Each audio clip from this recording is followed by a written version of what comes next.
Good morning বৃত্তান্ত, আপনাদের সঙ্গে আমি অনিন্দিতা।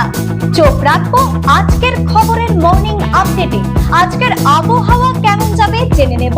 আমাদের সঙ্গে টেলিফোনে রয়েছেন আমাদের প্রতিনিধি, জেনে নিন তার থেকে আজকের আবহাওয়ার রিপোর্ট।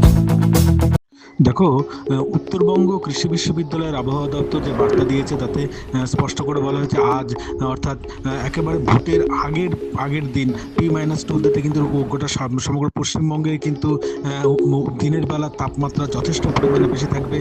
উত্তরবঙ্গের কোথাও কোথাও তাপমাত্রা 36 থেকে 37 ডিগ্রি সেন্টিগ্রেড পর্যন্ত থাকতে পারে সর্বোচ্চ তাপমাত্রা। পাশাপাশি দক্ষিণবঙ্গের ক্ষেত্রে কিন্তু সেটা প্রায় 40 ডিগ্রি সেন্টিগ্রেড পর্যন্ত থাকবে, এমনটাই পূর্বাভাস আবহাওয়া দপ্তরের। পাশাপাশি উত্তরবঙ্গের সর্বত্রই কিন্তু প্রত্যেকটা জেলাতে কিন্তু আজ আকাশ আংশিক মেঘলা থাকবে এবং বৃষ্টিপাতের সম্ভাবনা কিন্তু রয়েছে, তবে হালকা থেকে মাঝারি বৃষ্টি কিন্তু উত্তরবঙ্গের প্রতিটি জেলাতে হওয়ার সম্ভাবনা রয়েছে। পাশাপাশি মধ্যবঙ্গের কয়েকটি জেলা, বিশেষ করে উত্তর দিনাজপুর, দক্ষিণ দিনাজপুর এবং মালদা জেলার ক্ষেত্রে কয়েকটি জায়গায় কিন্তু বাতাসের তাপমাত্রা 36 থেকে 37 ডিগ্রি সেন্টিগ্রেড, বাতাসের সর্বোচ্চ আপেক্ষিক আর্দ্রতা 75 থেকে 79% পর্যন্ত থাকতে পারে। পাশাপাশি বাতাসের গতিবেগ সেটাও কিন্তু প্রায় 12 থেকে 13 কিলোমিটার প্রতি ঘন্টায় প্রবাহিত হতে পারে। সামগ্রিকভাবে সমগ্র উত্তরবঙ্গ জুড়ে এবং দক্ষিণবঙ্গ জুড়ে কিন্তু তাপমাত্রার চরমতা কিন্তু বাড়ছে এবং পাশাপাশি বৃষ্টিপাতেরও কিন্তু হালকা থেকে মাঝারি বৃষ্টিপাতের কিন্তু সম্ভাবনা রয়েছে, এমনটা জানিয়েছে আবহাওয়া দপ্তর। কি বলছে আজকের গ্রহ নক্ষত্র তিথি, রাশি অনুযায়ী কেমন যাবে আজকের দিনটি জেনে নিন। জয় মা ত্রিনয়নী। আজ অর্থাৎ 21শে এপ্রিল, 7ই বৈশাখ, মঙ্গলবার, পঞ্চমী তিথি। চলুন জেনে নেই আজকের রাশিফল। মেষ রাশির জাতক জাতিকার ক্ষেত্রে অতিথির আগমন হবে গৃহে আজকের দিনে। বৃষ রাশির জাতক জাতিকার ক্ষেত্রে সুনাম হবে, খ্যাতি লাভ হতে পারে। মিথুন রাশির জাতক জাতিকার ক্ষেত্রে দৈহিক ক্লান্তি দূর হবে আজ। কর্কট রাশির জাতক জাতিকার ক্ষেত্রে অশ্বের কোনো সমস্যা দেখা দিতে পারে। সিংহ রাশির জাতক জাতিকার ক্ষেত্রে সুখ বৃদ্ধি হবে আজ।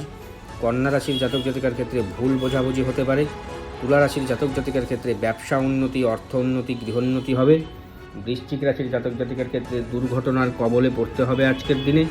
ধনু রাশির জাতক জাতিকার ক্ষেত্রে জ্ঞাতি বিরোধ বাড়তে পারে। মকর রাশির জাতক জাতিকার ক্ষেত্রে রোগ ব্যাধিতে কষ্ট পেতে হবে আজ। কুম্ভ রাশির জাতক জাতিকার ক্ষেত্রে বিশেষ সম্মান লাভ হতে পারে। মীন রাশির জাতক জাতিকার ক্ষেত্রে স্বার্থ সিদ্ধি ও সফলতা হতে পারে আজকের দিনে। নমস্কার। জেনে নেব গত 24 ঘন্টার খবরের দুরন্ত আপডেট। উত্তর দিনাজপুর জেলায় নির্বাচনী প্রচারে গতি আনতে রায়গঞ্জ, ডালখোলা ও ইসলামপুরে রোড শো করবেন বিজেপি সাংসদ মনোজ তিওয়ারি। অন্যদিকে ইসলামপুরে হেলিকপ্টার অবতরণ ঘিরে কিছুটা বিশৃঙ্খলার সৃষ্টি হয়। প্রশাসনের তরফে অবতরণের অনুমতি থাকলেও প্রয়োজনীয় প্রস্তুতির অভাব দেখা যায় বলে অভিযোগ। সেই সময় মাঠে স্থানীয় বাচ্চারা খেলাধুলা করছিল। পরিস্থিতি সামাল দিতে পাইলটকে তড়িঘড়ি হেলিকপ্টার নামাতে হয়। পরে জেলা পুলিশ দ্রুত ঘটনাস্থলে পৌঁছে এলাকা ঘিরে ফেলে এবং পরিস্থিতি নিয়ন্ত্রণে আনে। পোস্টাল ব্যালটে ভোট দানকে কেন্দ্র করে অব্যবস্থা চলছে জেলা জুড়ে, এই অভিযোগ তুলে সরব হলেন রায়গঞ্জ বিধানসভার সিপিআইএম প্রার্থী জীবানন্দ সিংহ। সোমবার ডিস্ট্রিক্ট ইলেকশন অফিসার তথা জেলা শাসক বিবেক কুমারের কাছে লিখিতভাবে এ বিষয়ে অভিযোগ জানান তিনি। পরে সাংবাদিকদের মুখোমুখি হয়ে তিনি জানান, ভোট কর্মীদের পোস্টাল ব্যালটে ভোটিং চলছে জেলা জুড়ে, কিন্তু কোনো একটি বিধানসভা ক্ষেত্রের বাসিন্দা ভোট কর্মী পোস্টাল ব্যালটে ভোট দিতে হচ্ছে অন্য একটি বিধানসভা কেন্দ্রের যেখানে ভোটের ডিউটি পড়েছে। কাজেই এই মুহূর্তে জেলা জুড়ে পরিবহনের সমস্যা চলছে। সেই পরিস্থিতিতে এই দূরবর্তী স্থানে গিয়ে ভোটদান করা ভোট কর্মীদের পক্ষে অসুবিধাজনক হয়ে পড়েছে। সেই কারণে জেলা শাসকের দ্বারস্থ হয়ে এই সমস্যার সমাধানের আশা করেছেন বাম প্রার্থী। বিধানসভা নির্বাচনের শেষ মুহূর্তের প্রচারে হেমতাবাদ বিধানসভার এসইউসিআই প্রার্থী প্রবোধ কুমার সরকার সোমবার বিকেলে হেমতাবাদ সদর এলাকায় দুর্নীতি, জনবিরোধী নীতি এবং তৃণমূল, বিজেপি, সিপিআইএম এর বিরুদ্ধে সোচ্চার হয়ে মিছিল করেন এসইউসিআই প্রার্থী প্রবোধ কুমার সরকার। এদিন তার সাথে জেলা কমিটির সম্পাদক দুলাল রাজবংশী সহ অন্যান্য নেতৃত্বরা উপস্থিত ছিলেন এদিনের কর্মসূচিতে।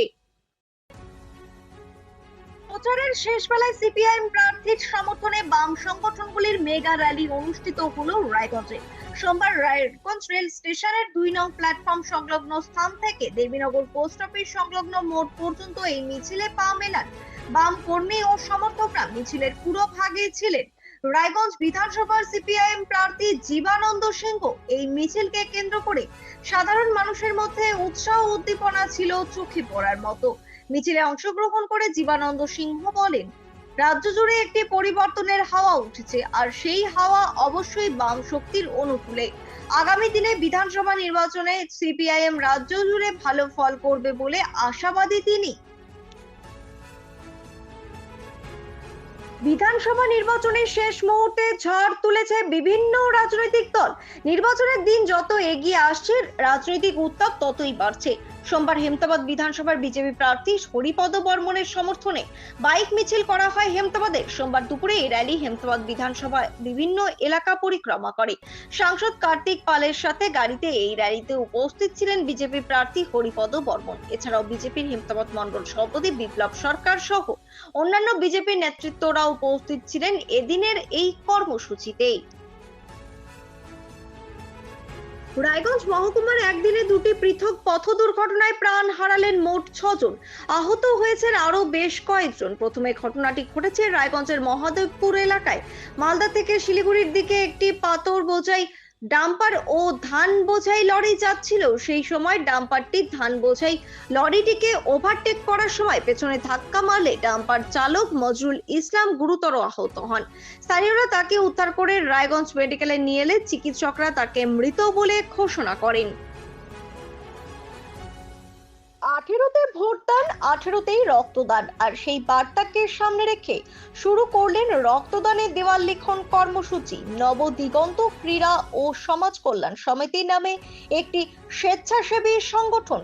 এই প্রসঙ্গে সংগঠনের কর্মকর্তারা জানালেন, এ ধরনের কর্মসূচি তাদের এই প্রথম নয়। তারা এর আগেও বহুবার এ ধরনের কর্মসূচি করেছেন। এছাড়াও তারা সারা বছর বিভিন্ন ধরনের সামাজিক কাজকর্ম করে থাকেন। তাদের মূল লক্ষ্য থ্যালাসেমিয়া মুক্ত সমাজ করতে এবং মুমূর্ষু রোগীদের রক্তের যোগান যেন অব্যাহত থাকে।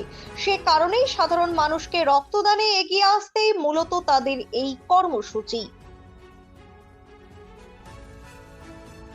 উত্তর দিনাজপুর জেলার করণদিঘি বিধানসভা কেন্দ্রের ডালখোলা শহর সোমবার সাক্ষী থাকলো এক বর্ণাঢ্য রাজনৈতিক শক্তি প্রদর্শনের। বিজেপির উদ্যোগে আয়োজিত এই বিশাল রোড শো ঘিরে গোটা শহর জুড়ে তৈরি হয় উৎসব মুখর পরিবেশ। রাজ্য জুড়ে ছিল মানুষের ঢল, দলীয় পতাকা, ব্যানার ও উচ্ছ্বাস, সব মিলিয়ে একেবারে জমজমাট আবহ। এই রোড শোতে বিশেষ আকর্ষণ হিসেবে উপস্থিত ছিলেন জনপ্রিয় গায়ক ও সাংসদ মনোজ তিওয়ারি ও রাজবংশী সমাজের বিশিষ্ট জননেতা বংশীবদন বর্মন।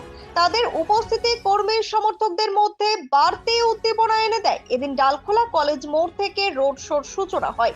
সেখান থেকে বিশাল মিছিল ডালখোলা শহরের বিভিন্ন গুরুত্বপূর্ণ রাস্তা পরিক্রমা করে, আর পথে পথে মানুষ স্বতঃস্ফূর্তভাবে অংশগ্রহণ করে এই কর্মসূচিকে আরো প্রাণবন্ত করে তোলে।